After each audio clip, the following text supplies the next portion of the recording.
Praise the Lord. 50-ാം സങ്കീർത്തനം 15-ാം വാക്യം.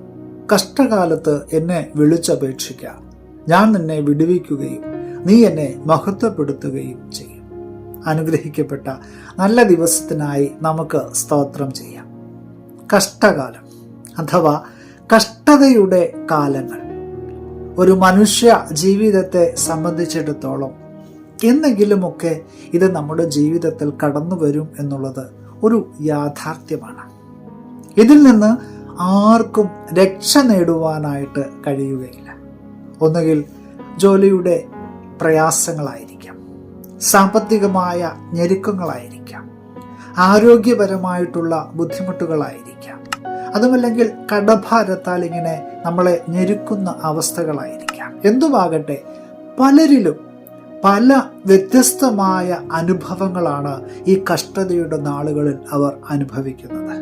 ഒരു കാര്യം ഓർക്കുക, ഇത്തരം സന്ദർഭങ്ങളിൽ ഈ സാഹചര്യങ്ങൾ നാം നേരിടുമ്പോൾ ഇതിനെ എങ്ങനെയാണ് നാം എങ്ങനെയാണ് ഇതിനോട് പ്രതികരിക്കുക എന്നുള്ളത് ഒരു വലിയ കാര്യം തന്നെയാണ്.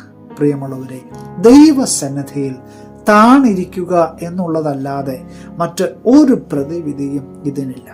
കാരണം നമ്മെ നന്നായി അറിയാവുന്ന നമ്മുടെ ദൈവം നമ്മുടെ ജീവിതത്തിൽ ഒരു കഷ്ടപ്പാട് തന്നിട്ടുണ്ടെങ്കിൽ അതിനൊരു പരിഹാരം അല്ലെങ്കിൽ അതിനൊരു പോക്കുവഴിയും തമ്പുരാൻ തീർച്ചയായിട്ടും ഒരുക്കിയിരിക്കും.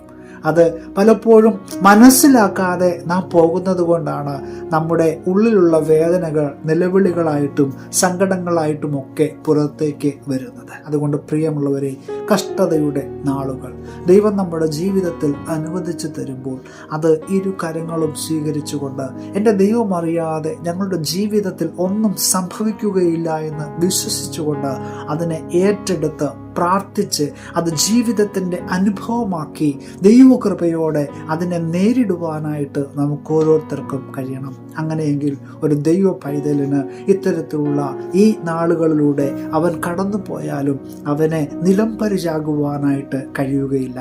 കാരണം അവൻ ആശ്രയിക്കുന്നത് ജീവനുള്ള ദൈവത്തിൻ്റെ സന്നിധിയിലാണ്. അതുകൊണ്ട് നമ്മുടെ ഇത്തരം അനുഭവങ്ങളിൽ, കഷ്ടതയുടെ നാളുകളിൽ ദൈവത്തെ കൂടുതൽ ആശ്രയിക്കുവാനായിട്ട് നമുക്ക് തയ്യാറാകാം. ഈ പുതിയ ദിനം അതിനുവേണ്ടി നമ്മെ ഓരോരുത്തരെയും ഒരുക്കട്ടെ എന്നുകൂടി പ്രാർത്ഥിക്കുകയാണ്. Have A blessed day.